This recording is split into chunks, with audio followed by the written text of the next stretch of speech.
Hello everyone, how are you? I hope you are doing well. Before we start, I want you to imagine something. You open a very big English novel. The pages are full of long sentences and difficult words. After a few minutes, your eyes feel heavy, and your heart says, "This is too hard." Now imagine a different picture. You open a small, easy book. You read one page, then another. And suddenly you are smiling because you understand everything. Which one feels better? In this lesson, we will talk about why reading easy books first is the best way to grow in English. Many learners believe that they must read difficult books to improve. But the truth is very different. Easy books are not a waste of time. They are your foundation, your training, and your secret weapon. I will guide you step by step through this journey. We will see how easy books build confidence, how they teach vocabulary and grammar naturally, how they prepare us for bigger challenges, and how they can become a lifelong habit. So let us begin this story together. Think of me as your teacher and yourself as my student. I will share examples, ideas, and lessons.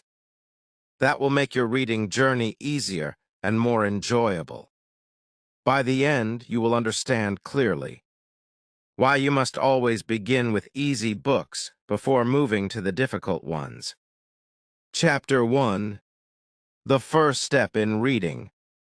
When we begin our journey of reading in English, we must take small and simple steps.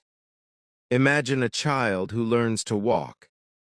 The child does not run on the very first day. The child takes one step, then another, and slowly the steps become stronger. In the same way, when we read, we must choose easy books before we touch the difficult ones. If we try to jump to hard novels too soon, we may feel tired, confused, and even disappointed. I remember a time when one of my learners tried to read a thick classic novel as a beginner. After only 2 pages, she closed the book and never opened it again. She told me that she felt lost in strange words and long sentences. Her story teaches us an important lesson. We should not fight with language. We should grow with it. When we open an easy book, our eyes move quickly across the lines. We understand the story. We enjoy the characters. Our heart feels happy because we succeed. This success becomes a light that guides us forward. It tells us, you are ready for the next book. We must also remember that every expert reader once started with simple pages. None of them began with difficult books. They read little stories, short tales, and simple conversations. Slowly, their mind became strong enough to handle more. So the first step in reading is not about speed or difficulty. It is about building comfort and trust with the language. If we start in the right place, the path ahead will always feel easier. Chapter 2. Building confidence through easy reading. Confidence is like a key that opens the door of learning. Without it, we hesitate, we doubt ourselves, and we stop before we even begin. When we choose easy books, we give ourselves the chance to feel strong and successful. This confidence pushes us to keep moving forward. Think about the last time you finished a simple story in English. How did you feel? Most of you probably smiled and thought, I can do this.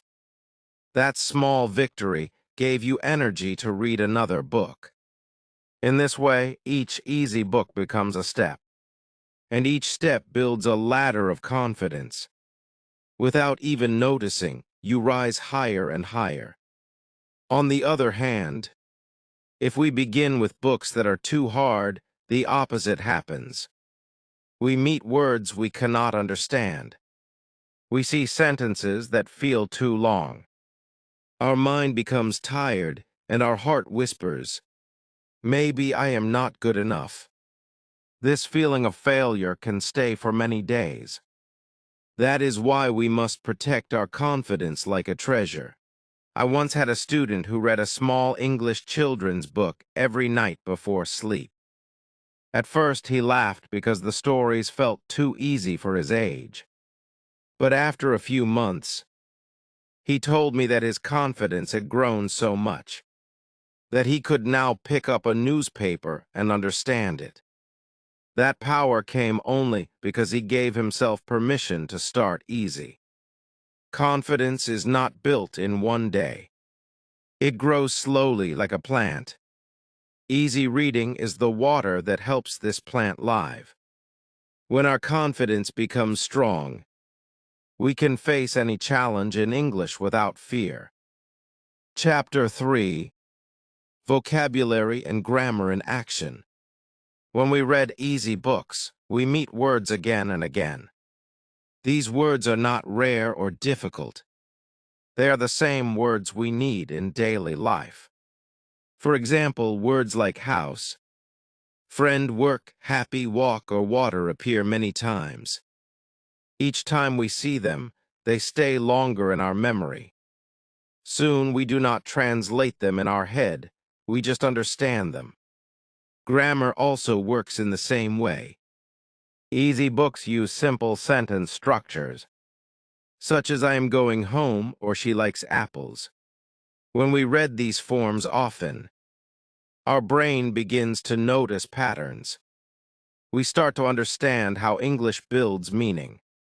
Without heavy study, we learn rules naturally. Let me share a story.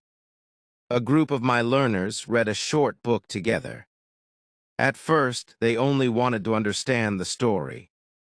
But after a few chapters, one student said, "Teacher, I see that every time the story talks about the past, it uses words ending with ed."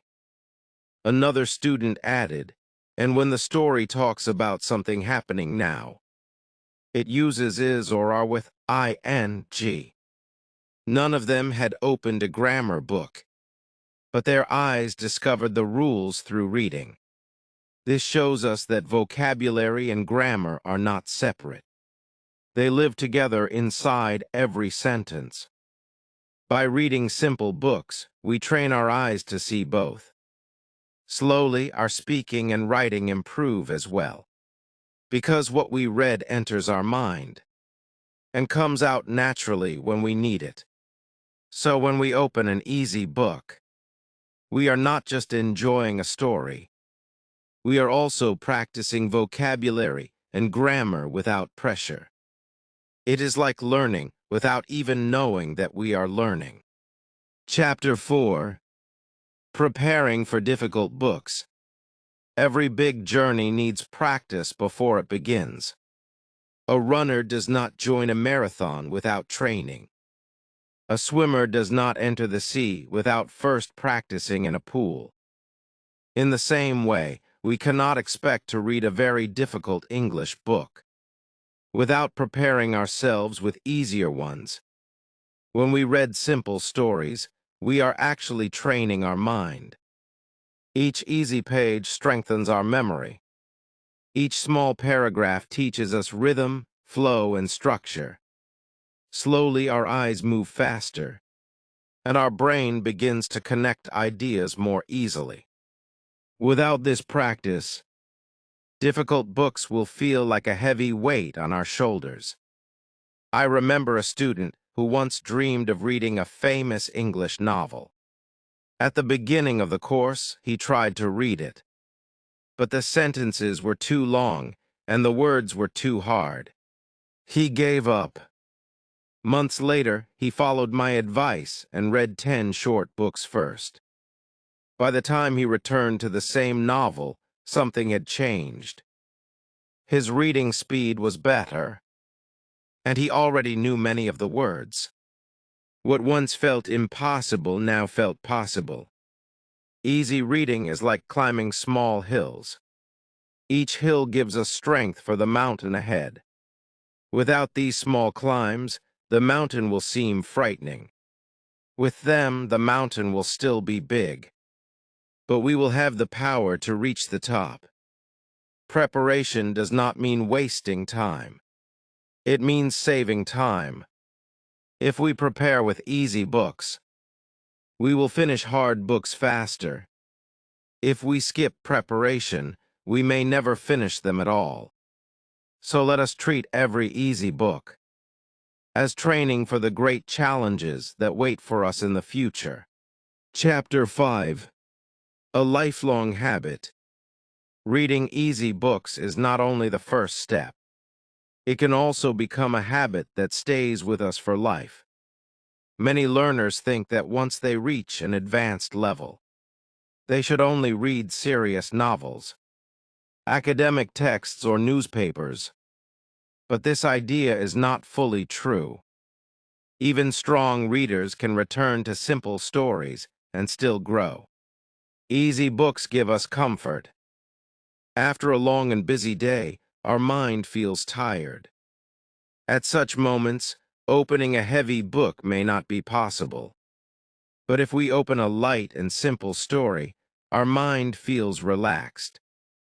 We still learn, but we also enjoy the language without stress. In this way, easy reading becomes like a friend who is always ready to cheer us up. I knew a teacher who had spoken English for many years. Still, every week she read children's stories. She said, "These books remind me of the beauty of simple words. They keep my English fresh." Her example shows us that easy reading is not only for beginners. It is a practice that can help anyone at any stage.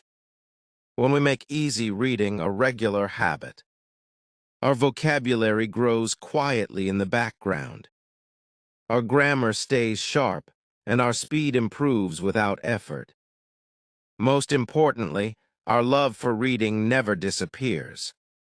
If we only force ourselves with difficult books, one day we may stop. But if we mix easy and hard reading, we will continue forever. So let us remember, reading is not a race. It is a journey. Easy books are not a sign of weakness. They are a sign of wisdom. If we keep them close throughout our life, English will always feel like a friend, not a burden.